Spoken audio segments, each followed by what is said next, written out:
En primera instancia quiero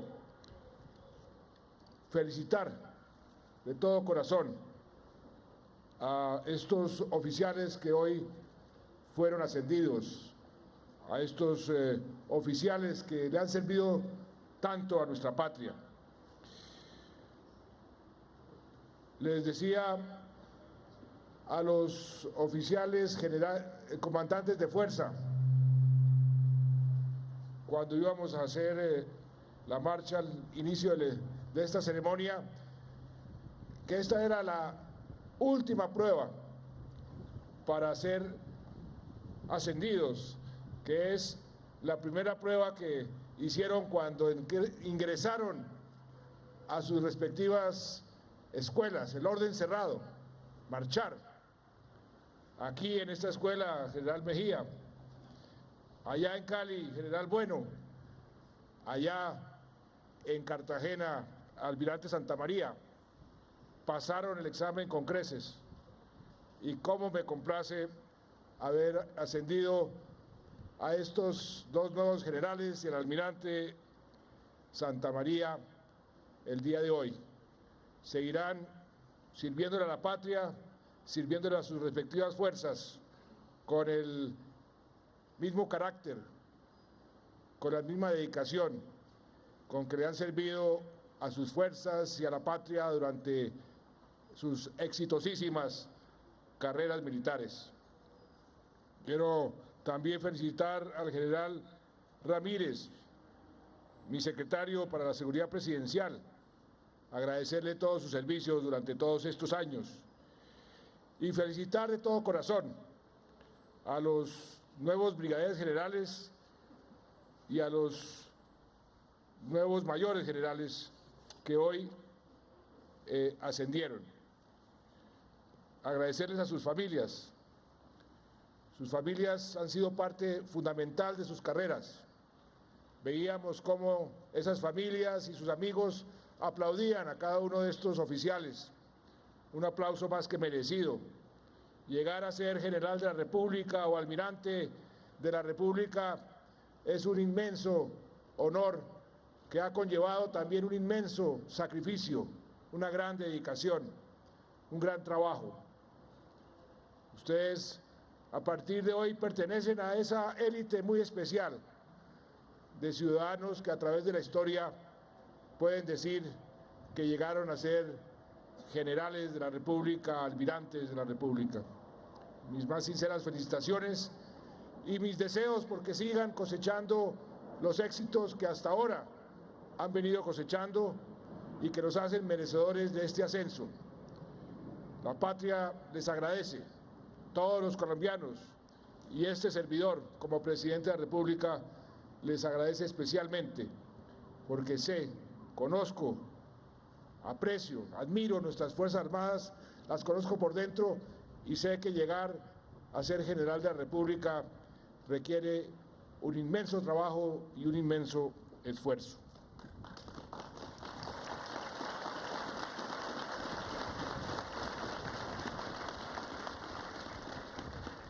Hace poco más de 5 años me reuní con los entonces comandantes de fuerza, con el comandante general de las fuerzas militares, el general Navas, con quien recordábamos hace unos días en Argentina, está ahora de embajador. El director de la policía era el general Óscar Naranjo, aquí presente.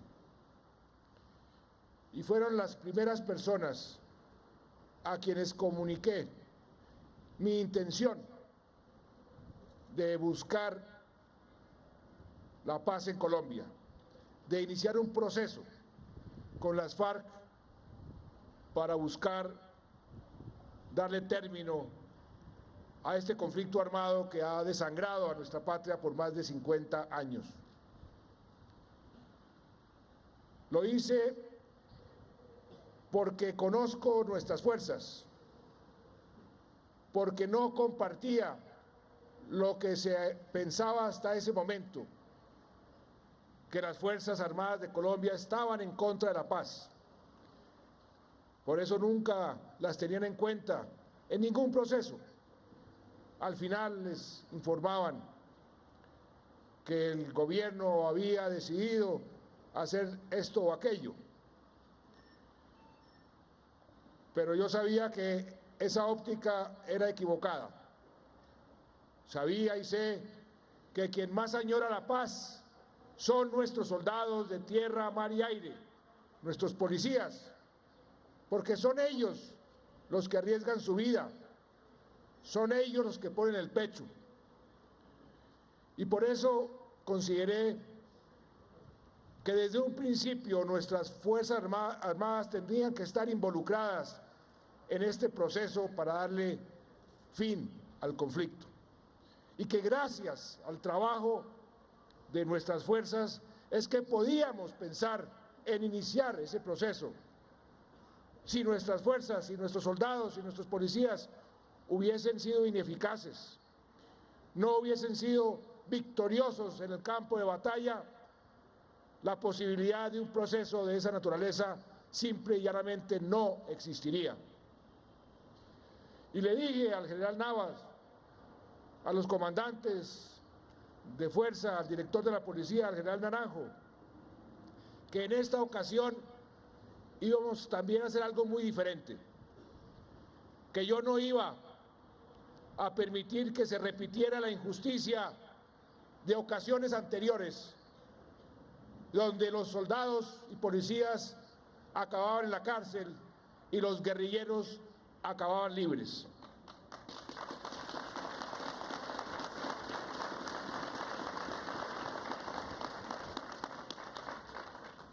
Y que yo quería que acompañaran todo el proceso, que yo los iba informando de cada paso, de cada detalle,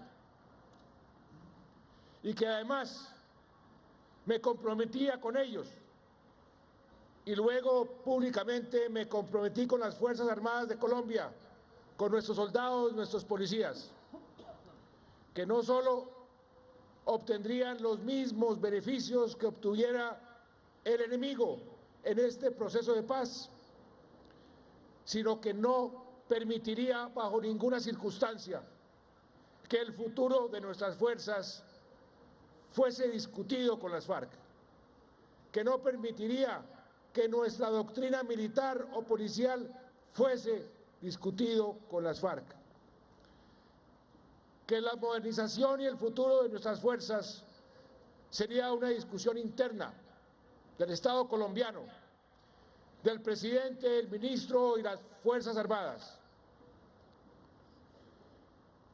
Y hoy, con la firma de este documento por parte de nuestro ministro de Justicia y nuestro ministro de Defensa, me complace sobremanera poderle decir a nuestros soldados, a nuestros policías, que hemos cumplido con lo prometido desde hace 5 años.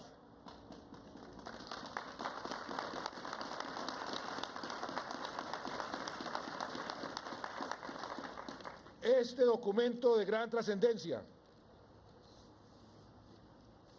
es un documento histórico, porque por primera vez se incluye dentro de un proceso de paz una jurisdicción especial,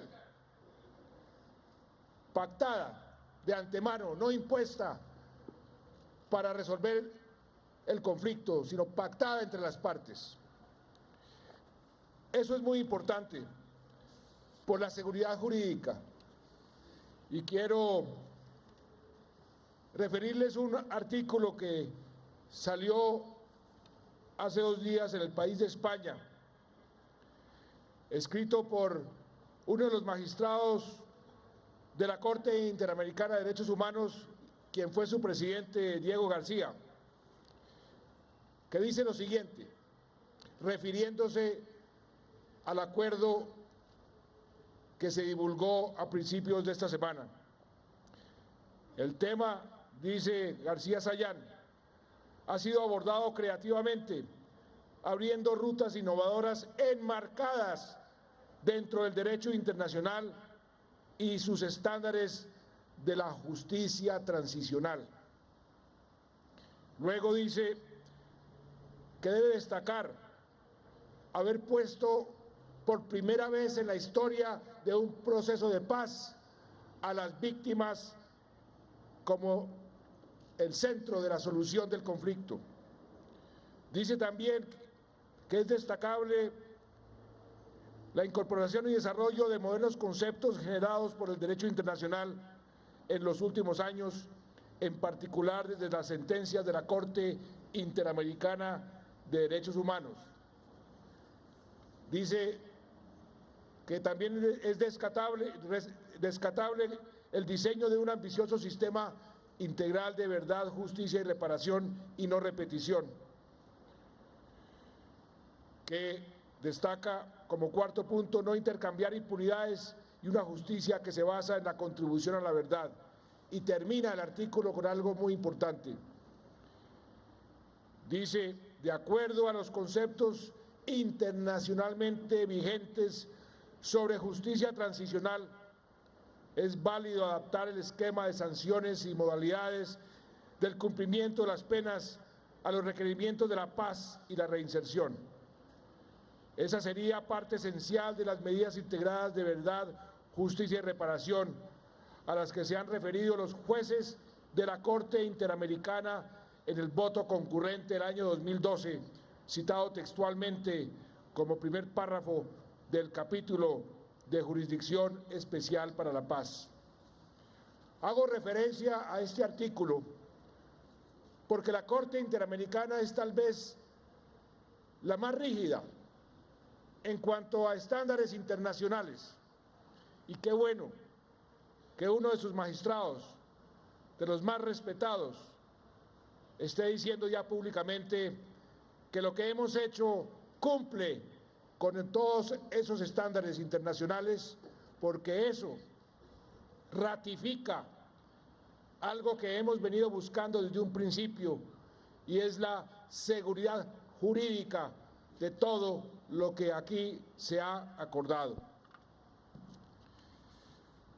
Y respecto del documento que hoy se firmó, como lo decía, este documento no fue discutido ni negociado con las FARC. Así también se lo prometí a los entonces comandantes de fuerza, a las Fuerzas Armadas en general y al país. Los beneficios y el tratamiento para los agentes del Estado, para nuestros soldados y policías, sería una discusión también interna dentro del gobierno colombiano y dentro de unos principios que se han venido respetando. Yo quiero aprovechar esta oportunidad para agradecerle de todo corazón, a nombre de todos los colombianos, pero sobre todo a nombre de todos los soldados y policías de la patria, a dos grandes oficiales que contribuyeron y de qué forma a la redacción de este documento, que durante 3 años, más de 3 años, como negociadores plenipotenciarios, han estado permanentemente vigilantes para que esos criterios que establecimos desde un principio se cumplieran, para que en ningún momento se pusiera en peligro el futuro de nuestras Fuerzas Armadas, ni nuestro Ejército, ni nuestra Armada, ni nuestra Fuerza Aérea, ni nuestra Policía. General Mora, General Naranjo, muchas gracias. Muchas gracias.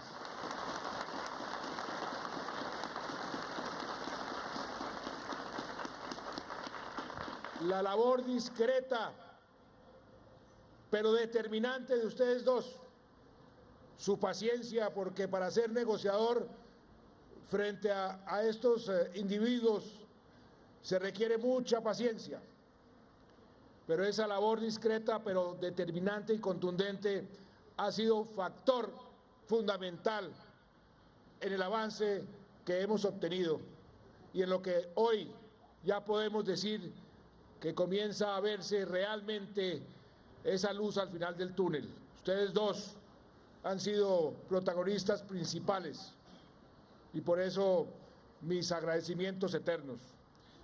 Este documento tiene unos puntos que yo quisiera resaltar para que nuestras fuerzas, nuestros soldados, nuestros policías, los oficiales entiendan bien el alcance de lo que aquí se está decidiendo. Los puntos que se mencionaron tienen lo siguiente: que partimos de la base, y aquí hay el principio de la diferenciación, partimos de la base de que todo lo que hace nuestra fuerza pública es legítimo, porque es nuestra fuerza pública la que tiene a su favor la Constitución y las leyes. ¿Cuántas veces desde este mismo podio no les he dicho a nuestros soldados, a nuestros policías, que deben combatir con la Constitución en una mano y el fusil en la otra? Porque eso es lo que les da legitimidad. Y partimos de esa base. Todo lo que hace nuestra fuerza pública es por defender a los colombianos dentro de la Constitución y las leyes, dentro de la legitimidad, mientras que los otros, todo lo que hacen es por fuera de las leyes, por fuera de nuestra Constitución, y ahí hay una diferencia del cielo a la tierra. O sea que la presunción, las acciones todas se presumen legales. Un segundo punto que quisiera destacar: todas las decisiones de la Jurisdicción Especial de Paz harán tránsito a cosa juzgada. Esto tiene que ver con lo que les mencionaba ahora del magistrado de la Corte Interamericana. Lo que se decida en esa jurisdicción no podrá ser cuestionado o reabierto por ninguna otra instancia. Y eso nos debe dar una gran tranquilidad, porque el propósito es cerrar definitivamente este conflicto. Un tercer punto que quisiera destacar: el tratamiento será simétrico en algunos aspectos, diferenciado en otros, pero siempre equitativo, equilibrado y simultáneo. Eso quiere decir que no van a estar nunca en inferioridad de condiciones, que era otra de las promesas. Y quiero resaltar también que los magistrados de ese tribunal no serán escogidos, ni uno solo, por las FARC. Se decía que cómo vamos a poner a nuestros soldados y policías a ser juzgados por magistrados escogidos por las FARC. ¿A quién se le puede ocurrir semejante barbaridad? Solamente a los que quieren desinformar. Y quiero decirles, reiterarles lo que aquí está establecido: serán magistrados escogidos con toda la objetividad, por instancias que tengan toda la legitimidad, y no serán, repito, escogidos por las FARC como fueron escogidos, por ejemplo, los comisionados para esto de la memoria histórica. Quiero destacar también que este tribunal absorbe la competencia sobre cualquier otra jurisdicción, que el tiempo de duración de las sanciones, que son de naturaleza propia, alternativa y ordinaria, que se impongan a los agentes del Estado, será en todo caso el mismo definido en la jurisdicción especial para todos los responsables. Ahí está el principio de la equidad. Que la privación efectiva de la libertad se hará en los establecimientos previstos en el régimen penitenciario y carcelario establecido por las propias fuerzas. conforme a un principio que está ahí contenido del tratamiento diferenciado. Un aspecto muy importante porque existía mucho temor que un comandante de una unidad, comandante de batallón, comandante de brigada, comandante de división, sería responsable por los hechos de sus subalternos, por el simple hecho de haber sido el comandante en el momento en que se produjeron esos hechos. Pues bien, aquí quedó establecido que no será así. No habrá esa responsabilidad simplemente porque un superior estaba encargado de esa unidad y alguien de esa unidad cometió un delito. No se va a culpar al superior a menos de que el superior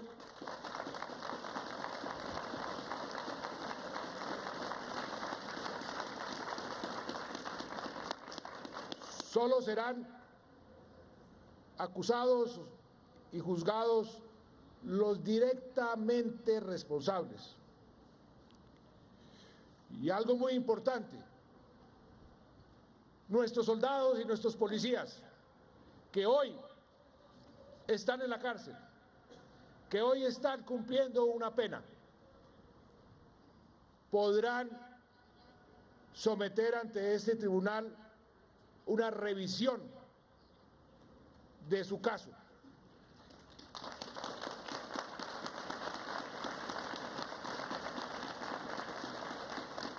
Y en muchos casos automáticamente saldrán libres por cumplimiento de la pena, porque la pena será muy inferior a la que se le impuso, si es que el tribunal lo considera culpable, y si es inocente, con mayor razón.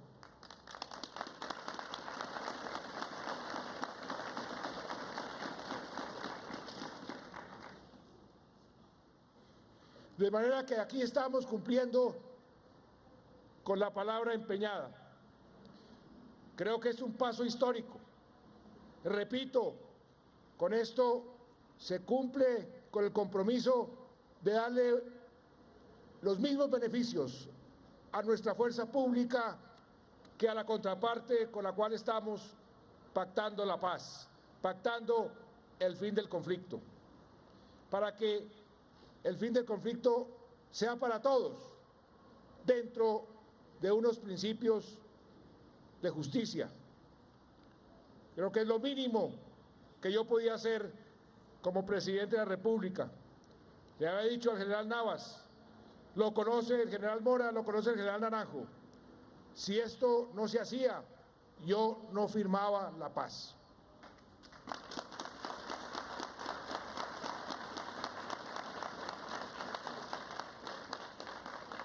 Finalmente, quiero decirles que tenemos por delante muchos retos todavía.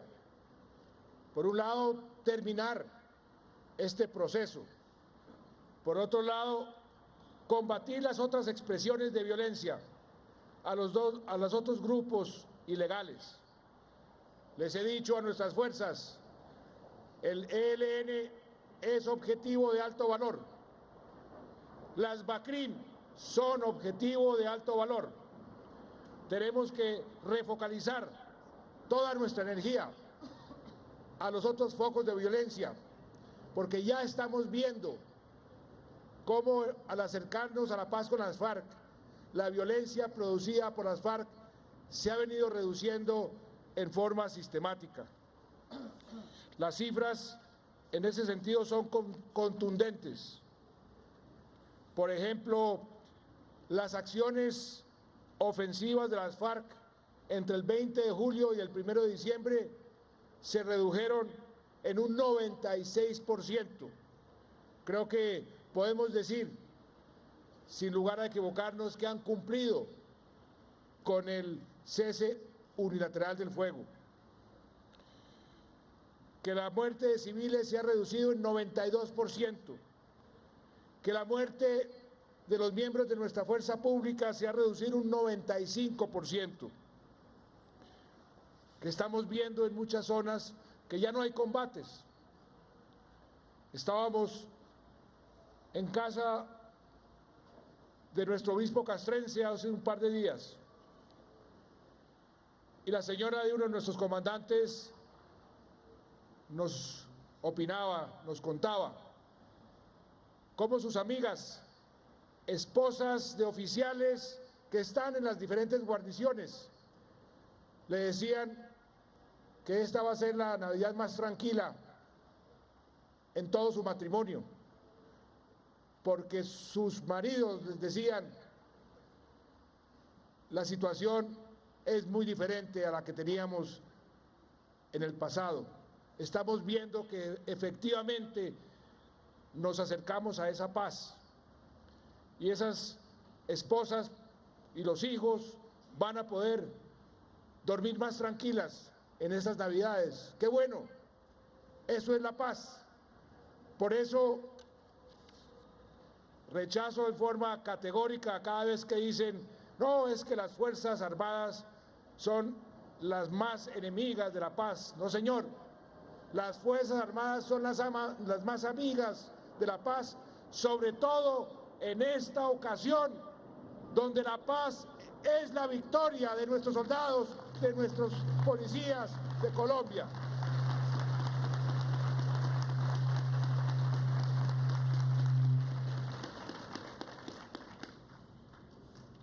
De manera que, qué bueno, en esta ceremonia de ascenso de estos nuevos generales, nuevos almirantes, del ascenso de nuestros comandantes de fuerza, que haya coincidido con esta firma de este documento histórico. Seguiremos luchando y buscando esa paz. Todavía no hemos llegado al puerto de destino. Y quienes hemos pertenecido a la Armada sabemos que solamente hasta llegar al puerto de destino puede uno cantar victoria. Así lo vea muy cerca. Solamente hasta que lleguemos y pongamos las anclas y realmente podemos decir que ahí estamos y no vamos a dejar de perseverar hasta llegar a ese puerto de destino. Y llegar a él ha sido difícil, pero hemos mantenido esa enseñanza de todo marino. Use los vientos fuertes a su favor, use los huracanes a su favor. Si ve piratas, úselos a su favor, y así seguiremos perseverando para buscar la paz de este país. Muchas gracias.